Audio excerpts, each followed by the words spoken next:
আমাদের এই press meet যে হচ্ছে আমাদের যে রাজ্যসভার member of parliament Shri Imran Pratapgarhi উনি কালকে সীমাঞ্চলের ভিজিটে আসছেন।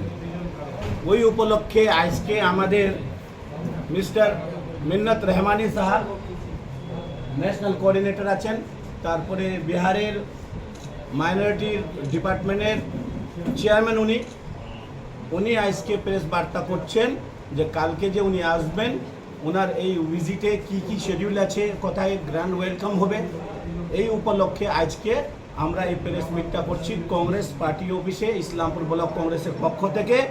আর আমাদের শ্রী মিন্নত রহমানি সাহেবের লিডারশিপে আজকে উনি প্রেস বার্তা করবেন। আপনারা मतलब হিন্দি থেকে যদি প্রশ্ন করলে ভালো হবে। मैं माफ़ी चाहूँगा कि मुझे देरी हुई, कार्यक्रम की तैयारी में हम लोग लगे हुए थे, लेकिन मुझे लगा कि कल जो तैयारी आप तमाम लोग यहाँ हमारे साथी लोग कर रहे हैं उस संबंध में आपके माध्यम से कुछ बात हम रखना चाह रहे थे। दरअसल इससे पहले भी यहाँ पर मुझे ऑल इंडिया कांग्रेस कमेटी की तरफ से जो पिछला विधानसभा का चुनाव था उस समय में इस पूरे ज़िले का ऑब्जर्वर की हैसियत से यहाँ काम करने का मौका मिला था।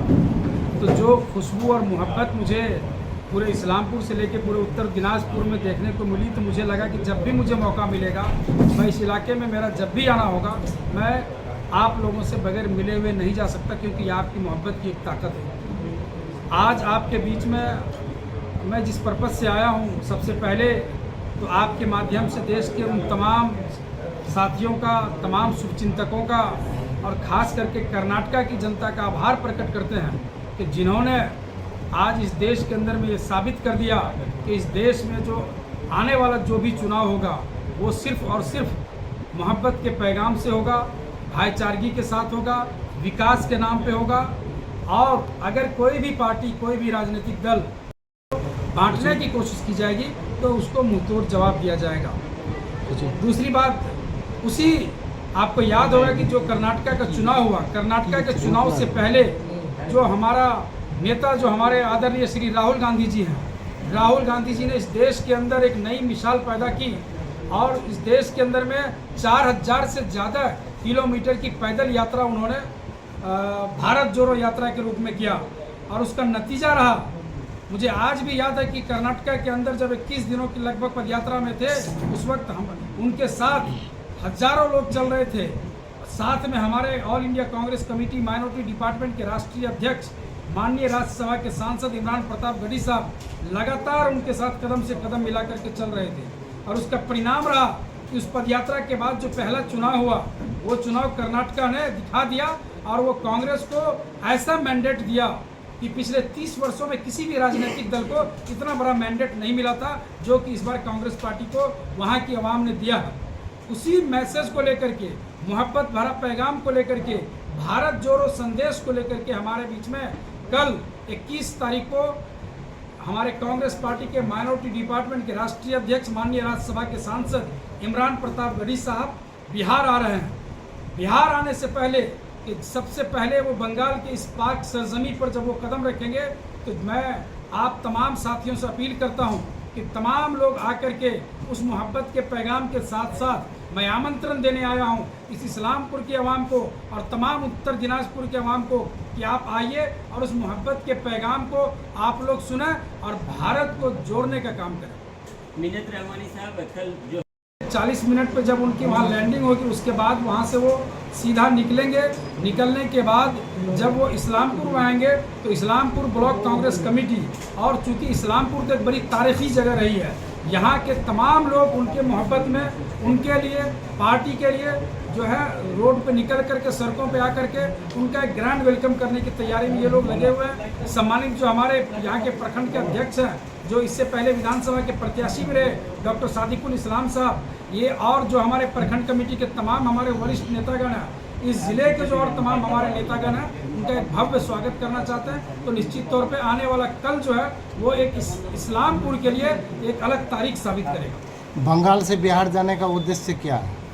देखिए, बंगाल और बिहार जो है वो एक तरीके से जो माँ और मौसी का रिश्ता होता है, तो दोनों में जो रिश्ता है बिहार और बंगाल का, हमें तो कभी नहीं लगता है कि हम बिहार और बंगाल हम अलग हैं। और ख़ास करके तो ये जो बॉर्डर का इलाका है, चाहे वो इस्लामपुर, उत्तर दिनाजपुर हो, किशनगंज हो, ये तमाम लोगों की जो भाषा है, बोलचाल है, वो बहुत ही मिलता जुलता है। तो निश्चित तौर पे ये हम तमाम लोगों की जिम्मेवारी बनती है कि अगर कभी बिहार को ज़रूरत पड़ेगी तो बंगाल के लोग खड़े रहते हैं, और जब बंगाल को ज़रूरत पड़ेगी तो बिहार के लोग साथ खड़े रहते हैं। 18 रुपये पर केजी, चीनी की कीमत 16 रुपये पर केजी, गैस की कीमत 432 रुपये पर सिलेंडर। जब उस वक्त महंगाई डाइन थी, और इस वक्त आज की डेट में महज 7 वर्षों के अंदर में गैस की कीमत डबल से ज़्यादा 1200 रुपये के करीब है। आप डीजल पेट्रोल की कीमत डबल 100 के करीब पार है। इस तरीके से तमाम चीज़ों की जो महंगाई है वो आज के डेट में डबल है। आपके माध्यम से पश्चिम बंगाल के आवाम से बताना चाहते हैं कि आप देखिए किस तरीके से 50 वर्ष लग गए 400 रुपये पेट्रोल की गैस की कीमत बढ़ने में। पूरे 50 से 60 साल भारत की सरकार रही, पेट्रोल और डीजल की कीमत महज 50 रुपये लीटर तक पहुंची थी। ऐसी क्या आर्थिक नीति हो गई कि महज 7 वर्षों के अंदर में पूरे डबल कर दिया आपने? ये कौन सी नीति है भारत सरकार की? ये कौन सी अर्थशास्त्र आप पैदा करना चाहते हैं कि जिस देश के अंदर में पेट्रोल की कीमत प्रति वर्ष 1 रुपये लीटर के हिसाब से बढ़ा और 50 रुपये लीटर जाकर के 2014 में मिल रहा था। महज 7 वर्षों के अंदर तमाम चीज़ों के रेट जो है डबल इसलिए हुए हैं। इस देश को भारतीय जनता पार्टी और नरेंद्र मोदी जी मिलकर के एक व्यक्ति विशेष, किसी व्यक्ति और किसी पूंजीपतियों के हाथ में सौंपना चाहते हैं। आज पूंजीपति अमीर हो रहे हैं, गरीब होते चले जा रहे हैं। यही फर्क है कांग्रेस पार्टी और भारतीय जनता पार्टी। पंचायत निर्वाचन में क्या शांतिपूर्वक निर्वाचन होगी? देखिए, हम लोग इस बात के पक्षधर होते हैं। सरकार कहीं भी किसी भी राजनीतिक दल की हो, चाहे वो भारतीय जनता पार्टी की सरकार हो, कांग्रेस की सरकार हो, जनता दल यूनाइटेड की हो, तृणमूल कांग्रेस की हो, सरकार किसी की भी हो, हम गांधी की विचारधारा से चलते हैं और चाहते हैं कि देश के अंदर में या प्रदेश के अंदर में कोई भी स्तर का चुनाव हो, वो चुनाव शांतिपूर्वक होना चाहिए। हिंसा किसी भी चीज़ का जवाब नहीं हो सकता। ये देश गांधी का देश है और गांधी के रास्ते पर ही हमें चलना होगा। अब जरूरत इस बात की है कि जो माहौल पैदा करने की कोशिश की जा रही है वो कहीं ना कहीं एक बड़ी साजिश रहती है। आपने देखा होगा बंगाल से लेकर के बिहार के अंदर भी कोशिश की जाती है कि दो समुदाय को टकरा करके हम उसका फ़ायदा लेना है, लेकिन अब आने वाले समय में ऐसा नहीं होगा।